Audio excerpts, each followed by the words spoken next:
नमस्कार, म दर्शन छेत्री। आजको यस छोटो भिडियोमा म नेपाल सरकारले ज्येष्ठ 15 गते संसदमा प्रस्तुत गर्न लागेको नीति तथा कार्यक्रम अर्थात् बजेट भाषणमा के कस्ता कुराहरू आउलान् भनेर मलाई लागेका के अड्कलहरूको विषयमा म कुराकानी गर्न गइरहेको छु। र यो अब सम्भवतः सबैभन्दा ठुलो बजेटको रूपमा पनि आउने सम्भावना देखिएको छ, किन भन्दाखेरि अर्थमन्त्री जो हामीले पाएका छौँ, अर्थमन्त्री चाहिँ चुनावभन्दा पनि अगाडि नै रवि लामिछानेले स्वर्णिमजी बजेट लेखनमा तपाईँ अब अगाडि बढ्नुहोस् भनेर भनेको व्यक्तित्व हुन्। त्यसकारण उहाँबाट धेरै आशा पनि छ।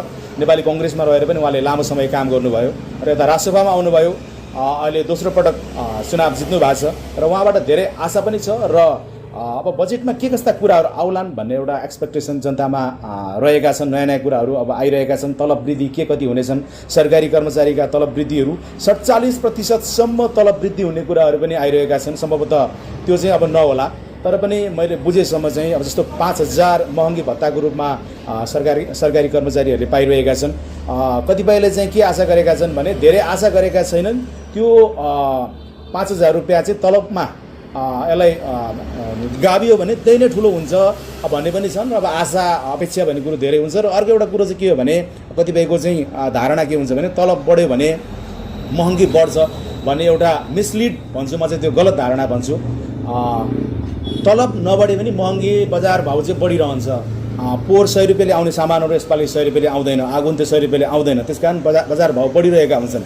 मेरो चाहिँ अब यो कसरी हुन्छ, यो कर्मचारीको तलब के गरी यसको समायोजन हुन्छ भन्ने कुराहरू पनि छन्। किन भन्दाखेरि केही वर्ष भइसकेका छ, 3-4 वर्ष भइसकेका छ तलब खासै नबढेको। आशा यसमा धेरै गरिएको छ। र त्यसै गरी अर्को मलाई एउटा आशा के छ भन्दाखेरि सेयर मार्केटको।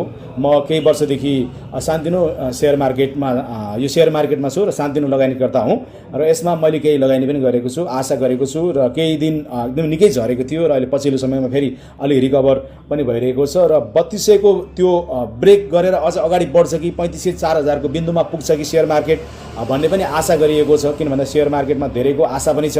पछिल्लो समयमा केही ठुला व्यवसायीहरू पक्राउ परेपछि सेयर मार्केट के हो भन्ने कुराहरूले पनि लगानी गर्न डराइरहेको वातावरण हुँदाखेरि त्यसलाई अलिकति प्रत्याभूति दिने, सेयर मार्केटमा लगानी गर्नु भनेको सुरक्षित हुनु हो, डराउनु पर्दैन भनेर पनि एउटा प्रत्याभूति सरकारले दिनुपर्छ जस्तो लाग्छ। योभन्दा अगाडिका केही सरकारहरूले चाहिँ सेयर मार्केट भनेको जुवा घर हो भन्नाले पनि त्यो एकदमै ओह्रालो लागेको थियो। यो नेपालको चाहिँ पोलिटिकल स्टेबिलिटीले सेयर मार्केट तलमाथि हुन्छ।